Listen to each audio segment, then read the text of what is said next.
Now, I'll be honest here. I've never really had any kind of connection to Black History Month. Like, I don't want to drop too much of a surprise on everyone, but I'm not exactly what you would call, black. That being said, I do have one story about Black History Month, and to tell you that story, we gotta go back to February 2012, when my 8th grade teacher had assigned my class a report for Black History Month. Now, the report was simple. Everyone had to pick a real African American and do a report on why they thought they were the most influential African American of all time. Everyone would then read their report aloud, and the class would vote on who they thought made the best report. The person who won would get extra credit, and their African American would be named the undisputed Intercontinental 2012 King of Black People, or something like that. I don't remember the exact terminology the teacher used, but I don't think I'm too far off. Now, while some kids decided to go with super generic and boring choices like Martin Luther King or Barack Obama, I decided to be bold. I decided to be brave. I decided to go with my own personal role model, Rick James. She's a super freak, she's super freaking out. Everybody sing. Now, unfortunately, I don't have my essay anymore. I mean, it was 7 years ago, but I do kind of remember it. So let me give you the abridged version. Ahem. Even though Rick James had a rough childhood, his love of music would eventually lead him to create classic songs like Give It To Me Baby and Super Freak. Now, while it is true that all the music he made was about sex, partying, and drugs, that was the real Rick James.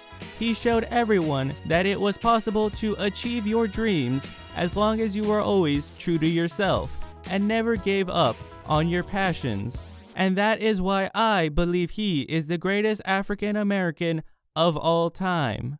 Once I was done presenting, I thought I had done a pretty good job. Like, my report had made many of my classmates giggle, which is how I used to gauge the quality of my assignments. That apparently was not the same rubric my teacher was using, because I remember the exact words she said. You've not only made a complete mockery out of this assignment, but all of Black History Month as well. Which I felt at the time, and still do feel, was a bit of an over-exaggeration. I mean, a complete mockery of your assignment?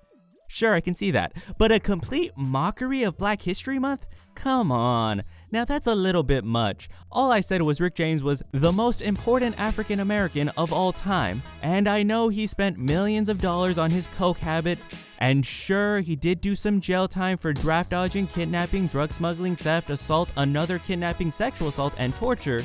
But it's not like I mentioned that in my report, okay? So as far as my classmates were concerned, it was like Rick James never did any of that. But that didn't matter because my teacher disqualified me and Rick James from the voting. So I just had to sit there while some kiss ass and his busted looking ass bitch won for her invention of the underground train.